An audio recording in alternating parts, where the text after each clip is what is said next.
Hola de nuevo y bienvenidos a este primer Euranet Plus Summit de 2023. Estamos aquí, seguimos esta conversación con el alto representante para la política exterior y de seguridad común, Josep Borrell. Bienvenido de nuevo, alto representante. Quería hacerle una primera pregunta en relación con lo que estábamos hablando antes, y es esta cuestión de quizá un cansancio a nivel de la Unión Europea. Hemos visto que cada vez cuesta más tomar decisiones en el Consejo. Como decía, la unanimidad se impone en una cuestión de política exterior. ¿Está llegando Europa al límite de lo que puede hacer para apoyar a Ucrania o aún tenemos margen de maniobra? Conseguir haciendo lo que hacemos, ya hacemos mucho. Seguimos aumentando nuestro apoyo. Está sobre la mesa la petición de otros 3.000 millones de euros para seguir financiando el armamento que entregamos a Ucrania. Hay un nuevo paquete de sanciones, el 11º, que hemos aprobado por procedimiento escrito y que yo explicaré a los ministros del Consejo. El Consejo es quien aprueba las sanciones a mi propuesta, y ha costado. Siempre cuesta, porque cuando somos 27 y hemos de aceptar todos algo, el diablo está en los detalles, como decimos en castellano, y hay que conseguir un acuerdo unánime. Pero hasta ahora lo hemos conseguido, no ha habido una sola ruptura de la unidad. O sea, que usted cuenta con que siga habiendo unidad en los próximos meses de la Unión Europea. Hay que construirla cada día, no cae del cielo. Es un esfuerzo de orfebrería, de discusión, de entender por qué algunos Estados miembros tienen dificultades. No todos estamos en la misma posición. Hay estados que son muy dependientes de la energía rusa y otros que no son nada dependientes de la energía rusa. Para unos es muy fácil decir prescindir de lo que no se usa, y para otros es muy difícil prescindir de aquello que es absolutamente vital. Por lo tanto, hay que buscar equilibrios. Hablando de esta cuestión, si hace 2 años le hubiesen dicho que iba a estar como alto representante gestionando una guerra en suelo europeo, probablemente no se lo hubiera creído, o a lo mejor me dice que sí que se lo hubiera creído porque esto se vio venir o no. Pero a muchos países se le echó en cara que habían sido muy naif en su relación con Rusia. En particular mencionaba el tema del gas, pues por ejemplo Alemania. Me preguntaba si usted, desde su punto de vista, vio esta posibilidad de una guerra, si fue algo completamente inesperado, y en ese contexto, si considera que usted fue naif cuando fue a Moscú en 2021, apenas unos meses antes de que empezara esta guerra. Bueno, primero, no estamos gestionando una guerra. Afortunadamente para nosotros, no estamos en guerra. Los que están en guerra, desgraciadamente para ellos, son los ucranianos. Nosotros gestionamos logística y finanzas. Ponemos dinero y lo convertimos en armamento, en ayuda económica, humanitaria, en paquetes de comida y en paquetes de munición. Pero eso no es gestionar una guerra. Eso es gestionar una ayuda a un país que está en guerra, que es distinto. Tampoco es fácil, porque nunca lo habíamos hecho. Pero pongamos las cosas en su orden. Segundo, ¿se veía venir? Sí, se veía venir. No me quiero poner la medalla de profeta a tiro pasado, pero mucho antes de que la guerra empezara, yo empecé a decir que Europa estaba en peligro. ¿Recuerda?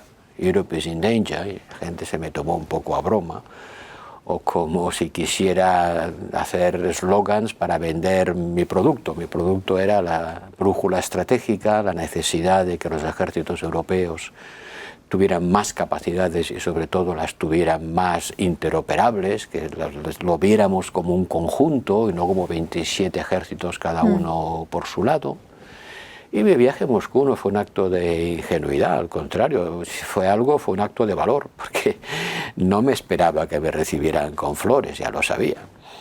Ir a Moscú el día que están juzgando a Navalny para decir lo que piensas de ese juicio, evidentemente sabía que iba a provocar una reacción airada por parte de Rusia, y lo que hice fue mantener la calma y la sangre fría y no entrar en una bronca pública, sino simplemente pasar nuestro mensaje. Pero ya volví de allí convencido de que la cosa iba cada vez peor, y cuando hace 1 año y medio, hace 2 años, empezamos a ver grandes concentraciones de tropas en la frontera de Rusia y vimos lo que pasó en Bielorrusia, en la represión democrática, no era demasiado difícil imaginar que eso iba a ocurrir. Nos resistimos a creerlo, porque nadie quiere creer lo que no quiere que ocurra, ¿verdad? Te resistes a creer que pueda pasar lo que no quieres que pase. Pero sí, está claro que en las Navidades del 2022-23 ya la guerra estaba a pleno tope, y en las Navidades anteriores bastaba con ver los telediarios para imaginar lo que podía pasar. Otro país con el que hay una tensión relativamente importante y en la que se acusa también a la Unión Europea de ser naif es China. ¿Cómo ve usted la relación con China y en concreto los lazos económicos e industriales importantes que tienen ciertos países dentro de la Unión Europea, y hasta qué punto esto afecta a la posibilidad de hacer frente a una China cada vez más asertiva? Y en este contexto, ¿cuál es su opinión de la situación en Taiwán y de una posible intervención china? ¿Reaccionaría la Unión Europea de la misma manera que ha reaccionado en Ucrania?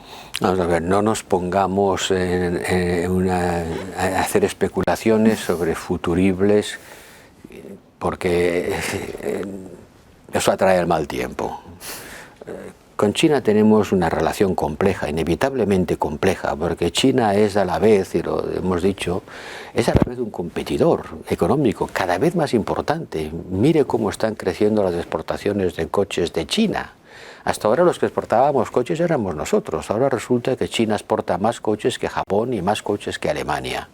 En parte gracias a las transferencias de tecnología que le hemos hecho.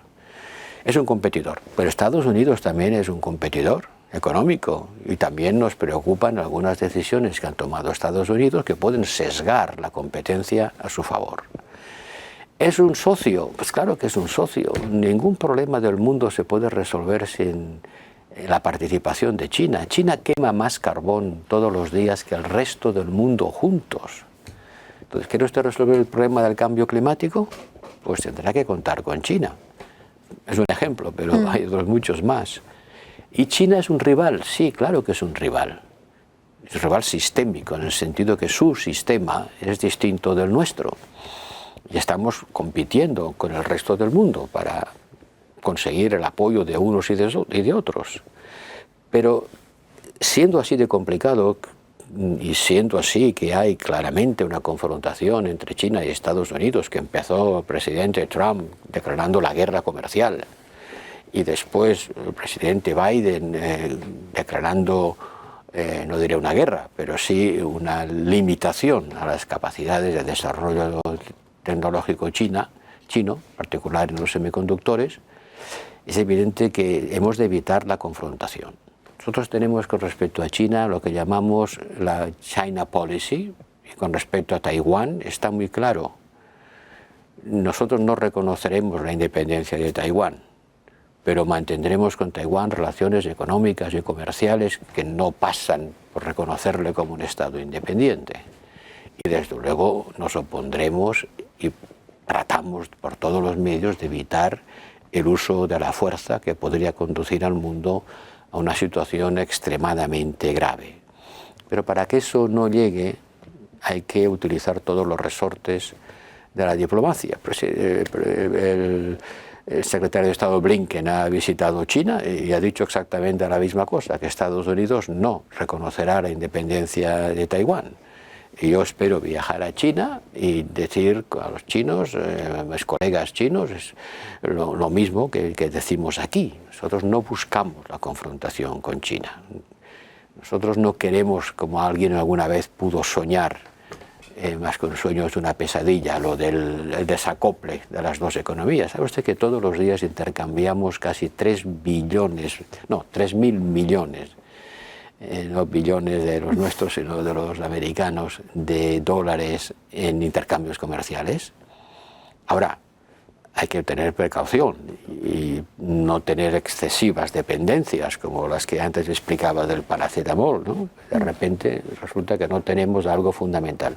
En este momento tenemos con respecto a China dependencias en el campo digital tan importantes como las que tuvimos con Rusia en el campo energético. Hay que cooperar y hay que evitar excesivas dependencias. Es de sentido común. No puede ser un eslogan, eso de de-risking, not decoupling, es una frase sintética, potente, tiene mucho contenido, pero no puede ser un eslogan, tiene que ser una política que sabemos que se tardarán años en desarrollar. En ese sentido va la comunicación estratégica de la Comisión para la Seguridad Económica. De la Comisión y del alto representante, si me permite. Yo comprendo que mediáticamente es más fácil decir solo la Comisión, pero es algo que hemos hecho conjuntamente la Comisión y el alto representante. ¿Por qué los dos? Porque seguridad es competencia de los Estados miembros. La Comisión tiene importantes competencias en materia económica, pero la seguridad, ¿cómo me llamo yo? Alto representante para la política exterior y la política de seguridad. Por lo tanto, si se habla de seguridad, yo tengo que estar allí, y estoy, y por eso lo hemos hecho conjuntamente, para unir las capacidades de competencias de unos y de otros. Y de eso va, sí, de eso va, pero seguridad económica es sobre todo seguridad. El económico es el instrumento, el objetivo es la seguridad. Volviendo al peso económico de China, se ha convertido en uno de los principales socios comerciales de América Latina, incluso en Brasil, en comparación con la Unión Europea. Hace unas semanas, el alto representante y la Comisión presentaron también una estrategia con respecto a América Latina de cara a la cumbre que tendremos dentro de 3 semanas. ¿Qué pueden esperar los socios latinoamericanos? ¿Es el comercio la única herramienta que tenemos? ¿Y cómo podemos reforzar los lazos con Latinoamérica, que parece que es una región olvidada hasta cierto punto por la Unión Europea? No, no es una región olvidada, pero no se le da la atención que merece. Porque creemos que no es un problema y tampoco es una solución, y estamos equivocados. Porque sí hay problemas en América Latina que nos afectan y a través de los cuales interaccionamos, como la droga, por ejemplo. La droga. Y sí puede ser una solución, porque tenemos necesidad de materiales críticos que ellos tienen. Pero no tenemos que tener con América Latina una visión extractivista.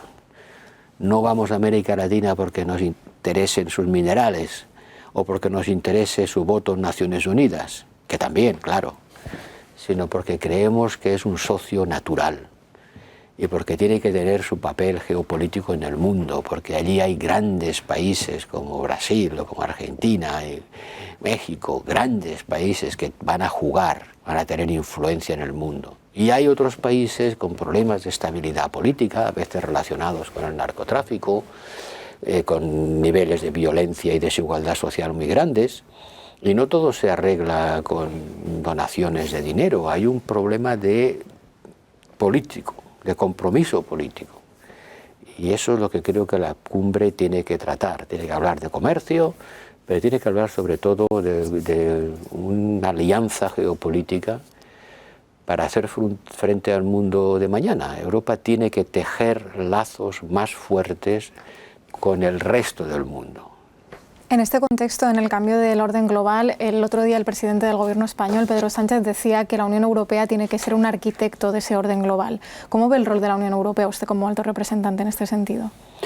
Yo creo que la Unión Europea tiene que tener la ambición de ser un polo en la multipolaridad en la que vamos a vivir. No va a haber solo 2 grandes polos, China y Estados Unidos. Sí, va a haber 2 grandes polos y seguramente van a atraer, cada uno de ellos va a intentar atraer cuantos más satélites mejor en esa polaridad. Pero creo que Europa tiene que tener a la vez la capacidad de ser su propio polo, su propia dimensión, y saber muy bien cuáles son sus aliados naturales. Siempre estaremos más cerca de Washington que de Pekín, porque compartimos el mismo sistema político y el mismo sistema económico, pero no siempre compartimos los mismos intereses. Y de igual manera que Estados Unidos defiende lo suyo, nosotros tenemos que defender los nuestros. El mundo se vuelve más complejo porque hay más actores. Porque hace 40 años China no existía. Y África estaba todavía en forma de colonias. 40, 60 años. No, en el 65 se independizaron países que hoy son gigantes.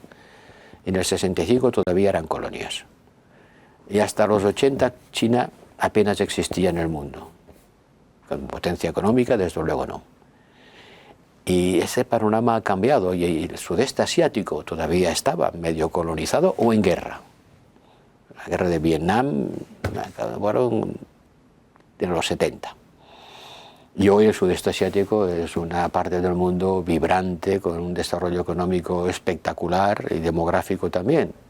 El mundo se ha convertido en un lugar mucho más complejo, variado, con más actores, con agentes que quieren existir por sí mismos. Y vamos a asistir a una floración de actores que no van a querer estar ni en un lado ni en el otro. Depende para qué y cuándo. Y habrá que negociar en ese... Y hay que estar permanentemente en contacto con ellos, haciendo claro cuál es nuestra oferta, en qué cosas somos un problema, porque a veces nuestras propuestas son para ellos un problema del que no somos suficientemente conscientes, y en qué cosas son una oportunidad. No podemos ver el mundo solo a través de la óptica de la inmigración, que para algunos países es un problema, pero para Europa en su conjunto es parte de la solución a nuestro otoño demográfico. Dos últimas preguntas, una muy directa, que es, hemos hablado de todos los tabús que han caído, pero el que parece no haber caído es el de la creación de un ejército europeo. ¿Veremos un ejército europeo en el futuro? Mire, las palabras tienen un valor simbólico y una dimensión real. No vamos a ver mañana en la Rue de la Loi un desfile como el del 14 de julio en París o el del 12 de octubre en España, con un ejército que desfile con la bandera europea. No lo vamos a ver mañana, pero sí deberíamos ver pasado mañana unas capacidades mayores de nuestros ejércitos a actuar juntos. Para gastar mejor tenemos que gastar de una manera coordinada. Tenemos demasiadas cosas de algunos elementos de la capacidad militar y demasiadas pocas de otros.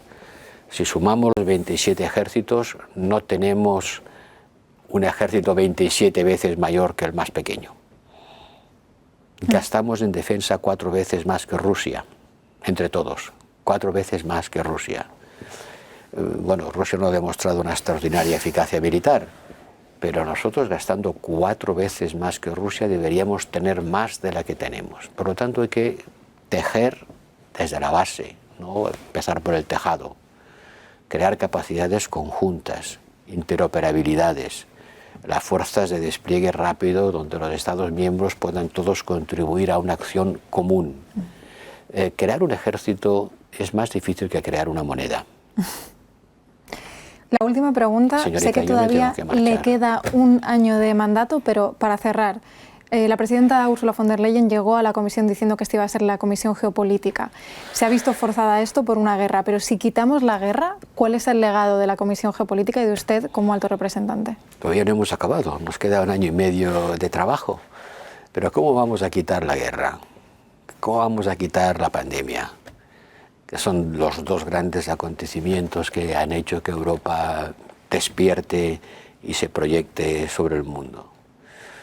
Creo que esta legislatura va a marcar una unión y una comisión mucho más volcada sobre el resto del mundo, que eso es lo que quiere decir la cosa geopolítica, sin olvidar un hecho